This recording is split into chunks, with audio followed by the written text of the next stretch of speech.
آج میں آپ کو تاریخ کا وہ واقعہ سنانے جا رہا ہوں جو صرف جنگ کی کہانی نہیں بلکہ ایمان، یقین اور رسول خدا صلی اللہ علیہ وسلم سے محبت کی طاقت کی کہانی ہے۔ یہ قصہ ہے طارق بن زیاد کا، وہ مجاہد جس نے ناممکن کو ممکن کر دکھایا۔ رسول اللہ صلی اللہ علیہ وسلم نے فرمایا، اے طارق، کھڑے ہو جاؤ، تم وہی پاؤ گے جو تمہارے مقدر میں لکھ دیا گیا ہے۔ وہ چوک کر بیدار ہوئے، مگر دل میں خوف نہیں تھا، صرف یقین تھا۔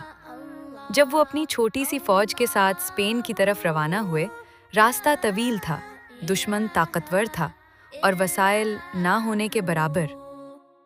ایک رات وہ سو گئے اور پھر انہیں ایک ایسا خواب نصیب ہوا جس نے تاریخ بدل دی۔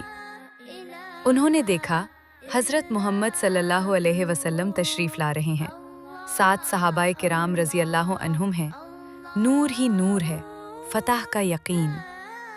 پھر وہ اپنی فوج کے ساتھ پہنچے، جبل الطارق، وہ مقام جو آج بھی انہی کے نام سے مشہور ہے۔ لیکن وہاں پہنچ کر انہوں نے ایسا حکم دیا جو سن کر سپاہی بھی حیران رہ گئے، کشتیاں جلا دو۔ کشتیاں جل رہی تھیں، واپسی کا راستہ ختم ہو رہا تھا۔ پھر انہوں نے کہا، دشمن تمہارے سامنے ہے، سمندر تمہارے پیچھے، اب یا شہادت یا فتح۔ اور پھر اللہ اکبر کی صدا بلند ہوئی، دلوں میں ایمان تھا، آنکھوں میں یقین تھا، اور دیکھتے ہی دیکھتے اللہ نے انہیں اندلس کی عظیم فتح عطا فرما دی۔ سوچئے، وہ کیسی طاقت ہے جو صرف رسول اللہ صلی اللہ علیہ وسلم کی نسبت سے ملتی ہے۔ جو خواب میں زیارت کر لے وہ بھی کامیاب ہو جاتا ہے، تو جنہیں براہ راست صحبت ملی ہو ان کی شان کیا ہوگی؟ آج ہم کیوں کمزور ہیں؟ کیوں پریشان ہیں؟ کیوں ذلیل ہیں؟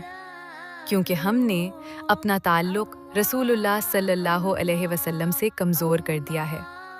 یاد رکھیں، فتح ہتھیاروں سے نہیں آتی، فتح ایمان سے آتی ہے، محبت رسول صلی اللہ علیہ وسلم سے آتی ہے۔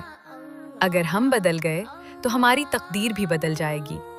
اللہم صلی وسلم علی سیدنا محمد صلی اللہ علیہ وسلم۔